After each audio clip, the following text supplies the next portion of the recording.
سورہ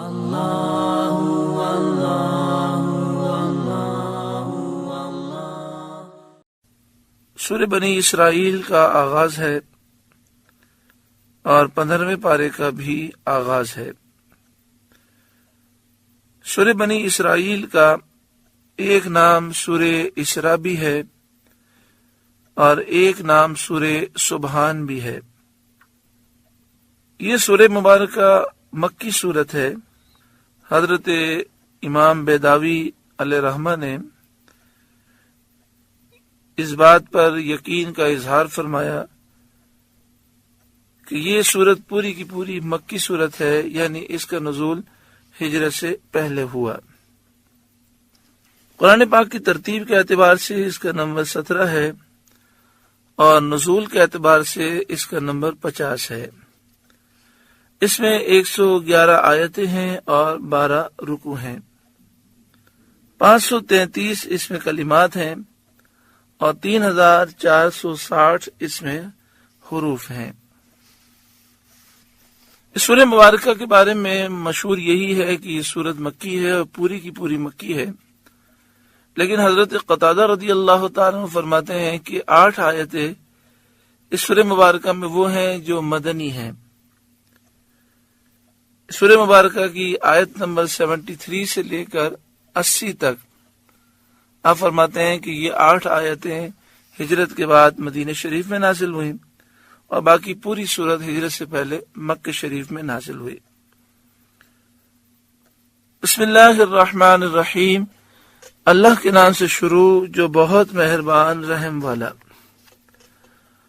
سبحان الذی اسری بعبدہ لیلا من المسجد الحرام، پاکی ہے اسے جو راتوں رات اپنے بندے کو لے گیا مسجد حرام سے الی المسجد الاقصی الذی بارکنا حولہ، مسجد اقصی تک جس کے ارد گرد ہم نے برکت رکھی، لنریہ من آیاتنا کہ ہم اسے اپنی عظیم نشانیاں دکھائیں، انہ هو السمیع البصیر، بے شک وہ سننے والا دیکھنے والا ہے۔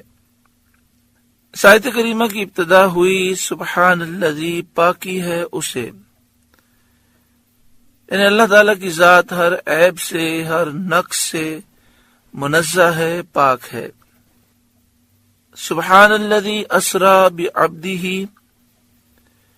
پاکی ہے اسے جو راتوں رات اپنے بندے یعنی محبوب محمد مصطفیٰ صلی اللہ علیہ وسلم کو لے گیا مسجد حرام سے مسجد اقصی تک، یعنی شب معراج کا یہ واقعہ ہے۔ مسجد حرام سے مسجد اقصی تک کا جو فاصلہ ہے وہ 40 منزل ہے، یعنی 1.25 مہینے سے زیادہ کی راہ ہے۔ اگر عام مسافر سفر کرے تو مسجد حرام سے مسجد اقصی پہنچنے میں جو اس زمانے میں انداز تھا سفر کا، گھوڑوں پر سفر ہوتا تھا، اونٹوں پر، تو اس میں 1.25 مہینے سے زیادہ کی راہ ہے، پہنچنے میں 1.25 مہینے سے زیادہ لگتا تھا۔ جب سید عالم صلی اللہ علیہ وآلہ وسلم شب معراج درجات عالیہ اور مراتب رفیعہ پر فائز ہوئے تو رب عز و جل نے خطاب فرمایا، اے محمد، یہ فضیلت اور شرف میں نے آپ کو کیوں عطا فرمایا؟ حضور صلی اللہ علیہ وآلہ وسلم نے عرض کیا، اس لیے کہ تو نے مجھے عبدیت کے ساتھ اپنی طرف منسوب فرمایا۔ اس پر یہ آیت کریمہ نازل ہوئی، یعنی اس میں فرمایا گیا بھی عبدہ، اپنے خاص بندے کو لے گیا۔ تو شب معراج اللہ تعالی نے فرمایا کہ اے محبوب، آپ کو میں نے یہ فضیلت اور شرف کیوں دیا؟ آپ نے عرض کیا کہ مالک، تو نے مجھے اپنا بندہ کہا، مجھے عبدیت کے ساتھ اپنی طرف منسوب فرمایا، اس لیے مجھے تو نے یہ فضائل دیے۔ اس پر یہ آیت کریمہ نازل ہوئی۔ یہاں فرمایا گیا کہ وہ مسجد اقصی جس کے ارد گرد ہم نے برکت رکھی، تو مسجد اقصی کے ارد گرد دینی برکت بھی ہے، دنیاوی برکتیں بھی ہیں، اور وہ سرزمین پاک سرزمین ہے جہاں پر کئی انبیاء پر وحی نازل ہوئی ہے، انبیاء کی عبادت گاہ ہے، انبیاء کے رہنے کی جگہ ہے، عبادت کا قبلہ ہے۔ یہ تو دینی برکتیں ہوئیں، وہاں پر انبیاء کے مزارات ہیں، اور دنیاوی جو برکتیں ہیں وہ یہ کہ وہاں پر کثرت سے نہریں ہیں، درخت ہیں، وہ زمین سرسبز و شاداب ہے، میووں پھلوں کی کثرت سے بہترین آرام اور راحت کا مقام ہے۔ شب معراج نبی کریم صلی اللہ علیہ وآلہ وسلم کا ایک جلیل معجزہ اور اللہ تعالی کی عظیم نعمت ہے، اور اس سے حضور صلی اللہ علیہ وآلہ وسلم کا وہ کمال قرب ظاہر ہوتا ہے جو مخلوق الہی میں آپ کے سوا کسی کو میسر نہیں۔ اس واقعے سے یہ ظاہر ہوتا ہے کہ نبی اکرم صلی اللہ علیہ وآلہ وسلم ساری مخلوق میں سب سے افضل ہیں، اور آپ کو اللہ تعالیٰ کا وہ قرب حاصل ہے جو کسی کو حاصل نہیں۔ اعلان نبوت کے 12ویں سال سید عالم صلی اللہ علیہ وآلہ وسلم معراج سے نوازے گئے۔ مہینے میں مختلف اقوال ہیں، مگر مشہور و معروف یہ ہے کہ 27ویں رجب کو معراج ہوئی۔ مکہ مکرمہ سے حضور صلی اللہ علیہ وآلہ وسلم کا بیت المقدس تک رات کے مختصر حصے میں تشریف لے جانا قرآن پاک کی آیت سے ثابت ہے، اس کا انکار کرنے والا کافر ہے۔ اور آسمانوں کی سیر اور قرب کی منزلوں میں پہنچنا، یہ صحیح احادیث سے، ایسی صحیح احادیث جو معتمد ہیں، مشہور ہیں، ان سے ثابت ہے، اور یہ احادیث حد تواتر کے قریب پہنچ گئی ہیں۔ اس کا انکار کرنے والا گمراہ ہے۔ معراج شریف حالت بیداری میں نصیب ہوئی اور جسم و روح دونوں کے ساتھ واقع ہوئی۔ یہی جمہور اہل اسلام کا عقیدہ ہے۔ صحابہ کرام علیہم رضوان کی کثیر جماعتیں اور نبی اکرم صلی اللہ علیہ وآلہ وسلم کے اجلہ اصحاب کا یہی عقیدہ ہے۔ قرآن پاک کی آیات اور احادیث طیبہ سے بھی یہی ثابت ہوتا ہے۔ اور اس معراج کے واقعے پر جو فلسفی اور سائنس پڑھنے والے اعتراضات کرتے ہیں، ان کے اعتراض سب بھی حقیقت ہیں، کیونکہ اللہ تعالیٰ کی قدرت کا جو معتقد ہے، جو اللہ کی قدرت پر یقین رکھتا ہے، اس کے سامنے یہ تمام شبہات محض بے حقیقت ہیں۔ حضرت جبریل کا براق لے کر حاضر ہونا، سید عالم صلی اللہ علیہ وآلہ وسلم کو غایت اکرام اور احترام اور تعظیم کے ساتھ سوار کر کے لے جانا، بیت المقدس میں سید عالم صلی اللہ علیہ وآلہ وسلم کا انبیاء کی امامت فرمانا، پھر وہاں سے آسمانوں کی سیر کی طرف متوجہ ہونا، جبریل امین کا ہر آسمان کے دروازے کو کھلوانا، ہر آسمان پر وہاں کے صاحب مقام نبیوں کا شرف زیارت سے مشرف ہونا، اور حضور صلی اللہ علیہ وآلہ وسلم کی تکریم کرنا، احترام بجا لانا، تعظیم کرنا، تشریف لانے کی مبارکبادیں دینا، نبی کریم صلی اللہ علیہ وآلہ وسلم کا ایک آسمان سے دوسرے آسمان کی طرف سیر فرمانا، وہاں کے عجائب دیکھنا، اور تمام مقربین کی آخری منزل سدرۃ المنتہا کو پہنچنا، جہاں سے آگے بڑھنے کی کسی مقرب فرشتے کو بھی مجال نہیں، اور پھر جبریل امین کا وہاں رک جانا اور معذرت کر کے رہ جانا، اور یہ کہنا کہ میں آگے بڑھا تو میرے پر جل جائیں گے۔ پھر مقام قرب خاص میں نبی اکرم صلی اللہ علیہ وآلہ وسلم کا عروج فرمانا، اور اس قرب اعلیٰ میں پہنچنا کہ جس کے تصور تک مخلوق کے خیالات پرواز بھی نہیں کر سکتے، وہاں خاص رحمت اور کرم کا ہونا، اللہ تعالی کی طرف سے انعامات اور خاص نعمتوں سے سرفراز فرمایا جانا، اور آسمان و زمین کی بادشاہت اور چپے چپے کو دیکھنا اور ان سے افضل و برتر علوم پانا، امت کے لیے نمازیں فرض ہونا، نبی کریم صلی اللہ علیہ وآلہ وسلم کا شفاعت فرمانا، جنت اور جہنم کو دیکھنا، سیر کرنا، پھر اپنی جگہ واپس تشریف لانا، اس واقعے کی خبریں دینا، کفار کا اس پر شور مچانا، اور پھر ان کے اعتراض پر بیت المقدس کی پوری عمارت حضور کے سامنے آ جانا، اور پھر نبی اکرم صلی اللہ علیہ وآلہ وسلم کا بیت المقدس کے حال کو بتانا، ملک شام جانے والے قافلوں کی کیفیتوں کو بتانا، اور پھر نبی اکرم صلی اللہ علیہ وآلہ وسلم نے قافلوں کے جو احوال بیان کیے، قافلوں کے آنے پر ان کی تصدیق ہونا، یہ جتنی باتیں بیان کی گئیں واقع معراج میں ہم سنتے رہتے ہیں، یہ تمام سیاح کی معتبر احادیث سے ثابت ہیں، اور بکثرت احادیث ان تمام معاملات کے بیان اور ان کی تفصیلات سے بھری ہوئی ہیں۔ تو آپ نے یہ ساری گفتگو جو سماعت کی، اس سے پورا واقعہ معراج آپ کی نگاہوں کے سامنے ہوگا۔ تو ہم جو واقعہ معراج سنتے ہیں یہ کئی احادیث طیبہ سے ثابت ہے، اور اس کی تفصیل کئی احادیث طیبہ میں موجود ہے۔ اللہ کا شکر ہے کہ ہم عظمت مصطفیٰ کے قائل ہیں۔ جب عظمت مصطفیٰ کی بات آتی ہے تو ہم خوش ہوتے ہیں، اور جو عظمت مصطفیٰ کے قائل نہیں وہ صحیح احادیث کے موجود ہونے کے باوجود اعتراضات کرتے ہیں، جھوٹے وہ پروپیگنڈے کرتے ہیں۔ اللہ تبارک و تعالی نے اپنے محبوب پر کرم فرمایا، اپنا دیدار کرایا، قرب خاص کی منزلیں عطا فرمائیں، اور رب العالمین کا شکر ہے کہ اللہ تعالیٰ نے ہمارے دل میں حضور کی محبت رکھی۔ ہم ان تمام باتوں پر ایمان رکھتے ہیں۔ اللہ تبارک و تعالیٰ اسی عقیدے پر ہمیں ثابت قدمی عطا فرمائے۔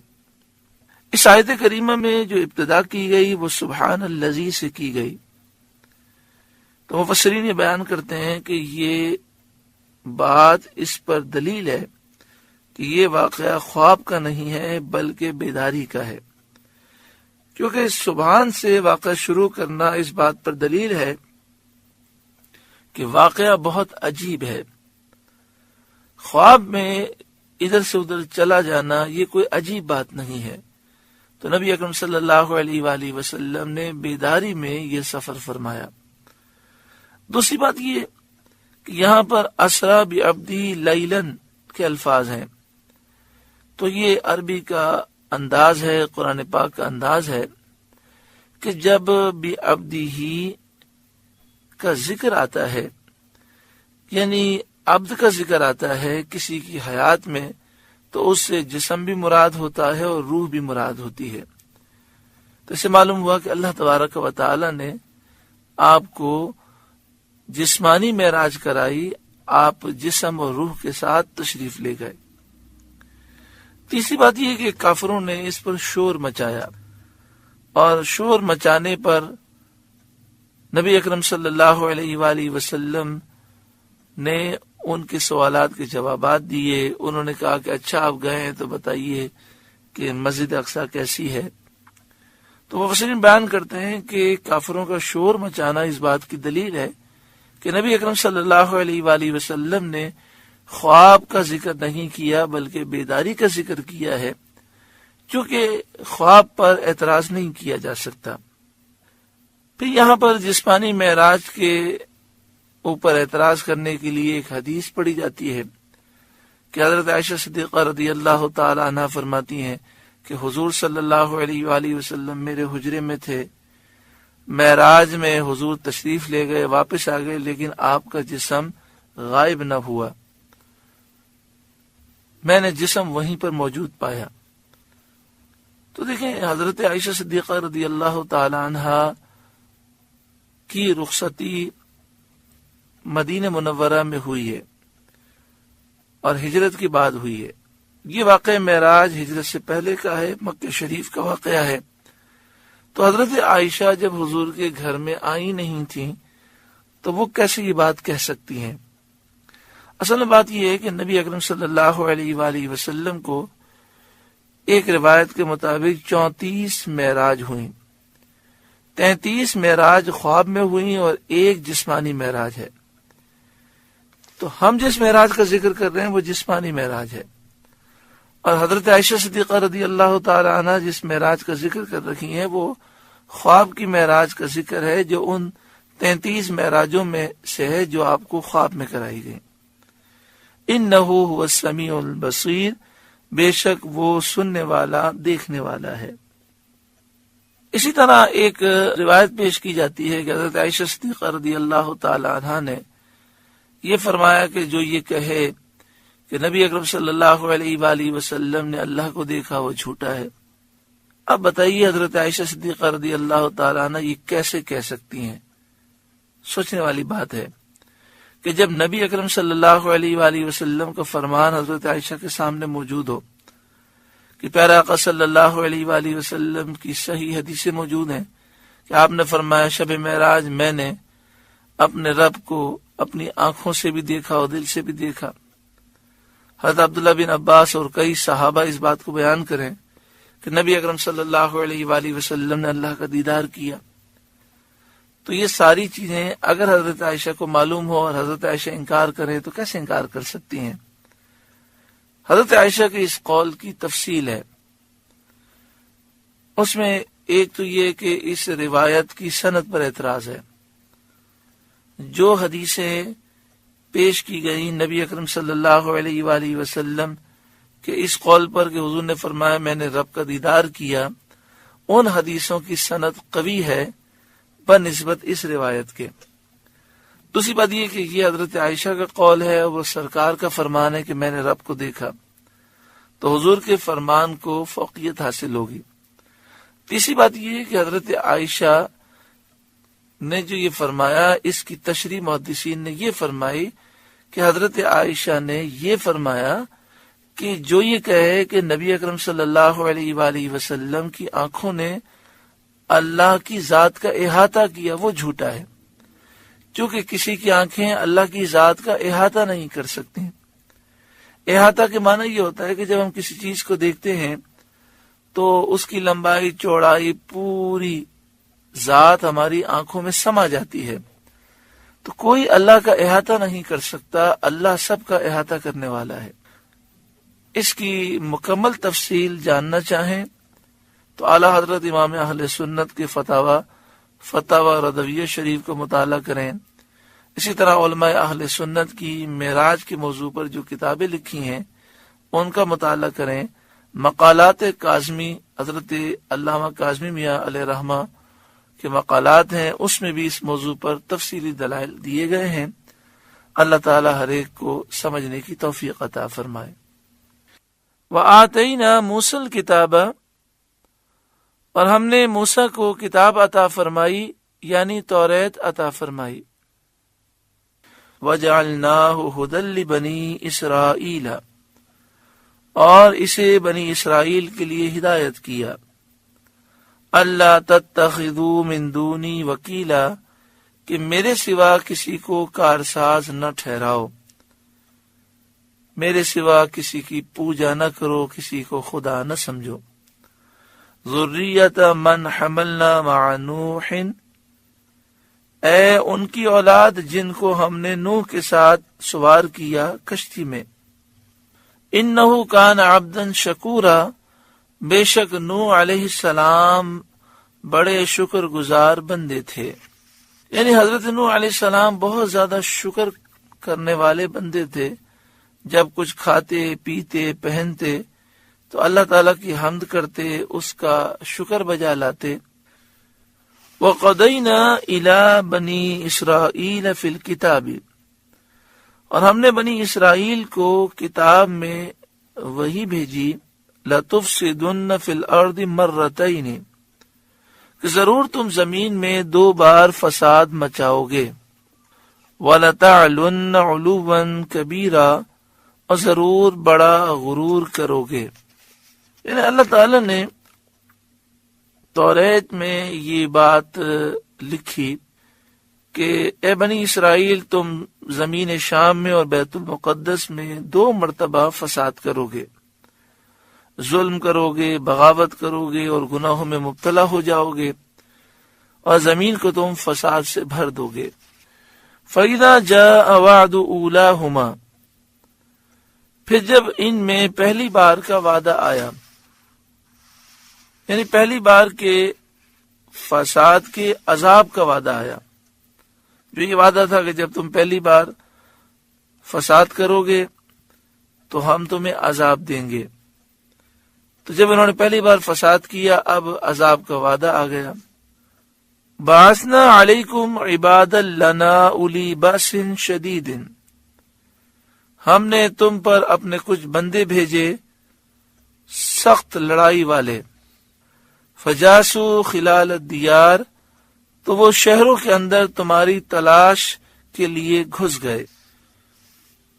یعنی بنی اسرائیل نے جب توریت کے احکام کی مخالفت کی، گناہوں کا ارتکاب کیا، حضرت شعیہ علیہ السلام اور حضرت ارمیہ علیہ السلام کو انہوں نے شہید کیا، تو اللہ تعالی نے ان پر کافروں کو مسلط کر دیا جو بہت زور اور قوت والے تھے۔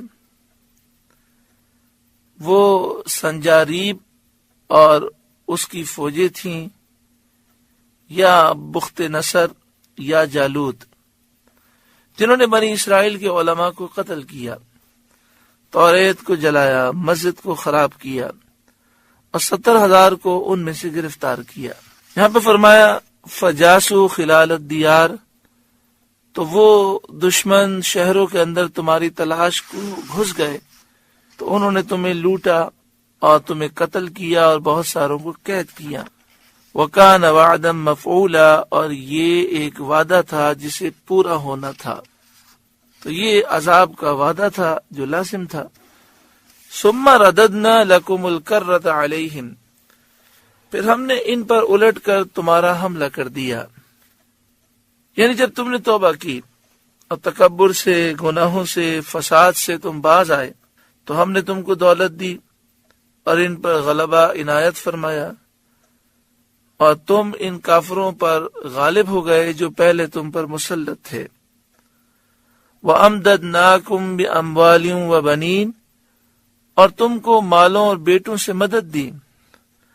وَجَعَلْنَاكُمْ أَكْثَرَ نَفِيرًا، اور تمہارا جتھا بڑھا دیا، تمہارا لشکر، تمہاری تعداد میں ہم نے اضافہ کر دیا۔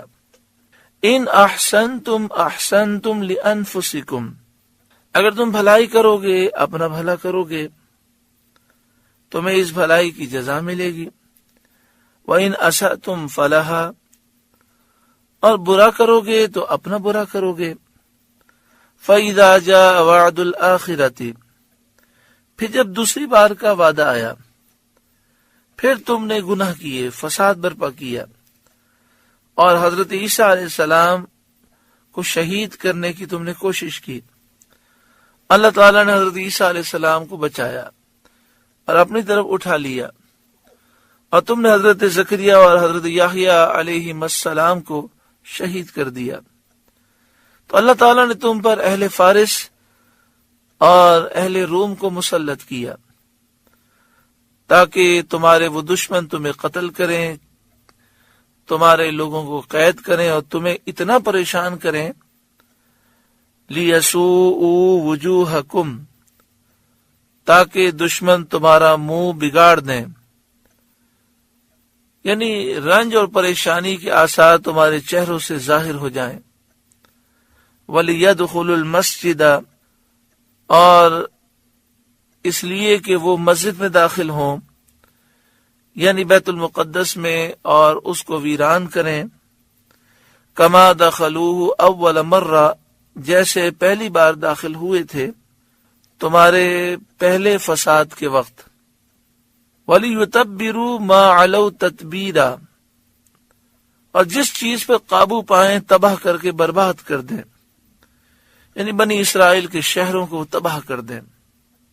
مطلب پیارے بھائیوں، یہاں پر بنی اسرائیل کی توریت سے دوری کا ذکر ہے، اور اس بات کا ذکر ہے کہ جب بنی اسرائیل توریت کی تعلیمات سے دور ہو گئے، مسلمان ہونے کے باوجود انہوں نے غلط راستہ اختیار کیا، تو کافر ان پر مسلط ہو گئے اور یہ ذلیل و رسوا ہوئے۔ پھر انہوں نے توبہ کی اور توریت کی تعلیمات پر عمل کرنے لگے تو اللہ نے برکتیں دیں اور ان کو غلبہ دیا۔ پھر اس کے بعد دوبارہ یہ توریت کی تعلیمات سے دور ہو گئے، گناہوں میں پڑ گئے، پھر دشمن مسلط ہو گئے اور دشمن نے انہیں ذلیل و رسوا کیا۔